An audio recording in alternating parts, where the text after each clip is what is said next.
Long back in India lived a woman. She used to make two extra chapatis for a hungry passerby and leave it on the windowsill.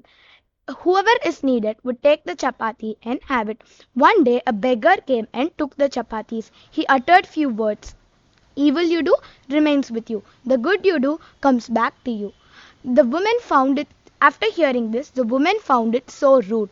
Instead of expressing gratitude, why does he utter these words? And then she left him.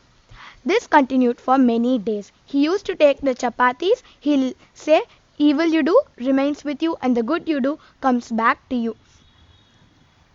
This continued for many days. One day, the woman got exasperated and she got an evil plan in her mind. She mixed a bit of poison in the chapatis and left it on the windowsill.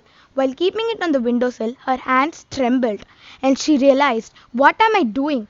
And she threw the chapatis away, started the fire and made fresh chapatis and left it for the beggar. Every day when she used to keep the chapatis, she'll pray for her son who worked far away. She had no news about him for the past 6 to 7 months. She used to pray for him every day when she keeps the chapatis. That evening, she heard a big knock in her door. When she opened the door, to her surprise, it was her son. She invited him, gave food. After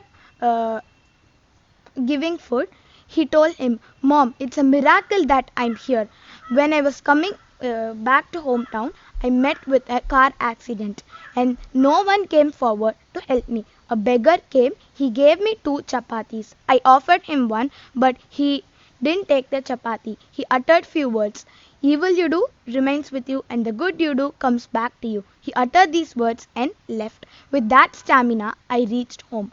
After hearing this, she realized that if I had kept the poisoned chapatis for him, I wouldn't have seen my own son standing here. At that point of time, she understood the meaning of evil you do remains with you and the good you do comes back to you. The moral of the story: do good even if it is not appreciated at that point of time. Thank you.